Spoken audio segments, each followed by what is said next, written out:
เขามีคนมาเว้าซิกับโตเนี่ยเขาเป็นยังซิจะบ่ฮักข่อยว่าจะฮักข่อยบ่ได้บะเขาสิเอาเจ้าผู้อื่นเดี๋ยวนี้นะจะเอาข่อยบ่ได้บะ เอาเดี๋ยวเอาแหว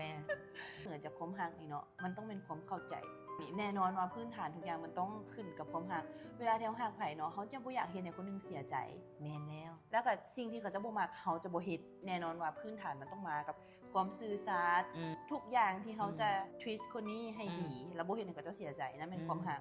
แต่ถ้าเจ้าฮักเขาเจ้าละจะบ่เข้าใจในสิ่งที่เขาเจ้ามักในสิ่งที่ความฝันในสิ่งที่เขาเจ้าอยากเป็น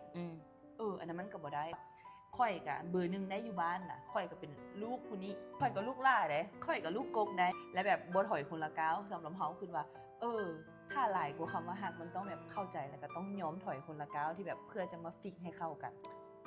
คอมเบิร์ตเดอร์ เป็นจังได๋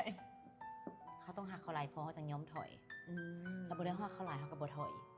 ฮะ พอมันแล้วแต่อีโก้ตอนนั้นน่ะ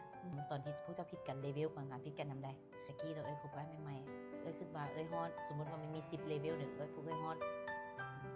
ประมาณ8ไปบ่ฮอด10เทื่อเกือบเนาะอีก2เกือบประมาณ8ดึกจอกใส่กันนี่เคยแต่ว่าการผิดกันตัวนั้นมันเป็นผลดีบ่ว่าเฮาบ่กลับมาผิดปัญหาเก่าแต่เซอร์ไพรส์บ่ทำไมมาตลอด บอกว่ามันก็เฮาเข้าใจกันนะปรับโตเข้ากันได้ไว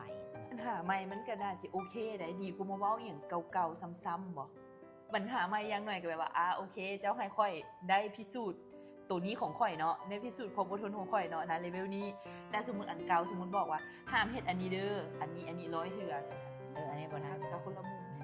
แต่เราอัปเกรดเวอร์ชันกับบ่แม่นว่าสิ่งที่มันแบบเจ็บหัวขนาดนั้นมันเป็นสิ่งที่เฮาบ่ฮู้อีกมุมนึงของเขาล่ะมันเป็นสถานการณ์จริงว่าซั่นๆบ่แม่นพะโล้บ่แม่นพะโล้เฮ็ดมันก็ได้อยู่เนาะนี่แหละเนาะห่างอย่างเดียวบ่พอหักอย่างเดียวบ่พอ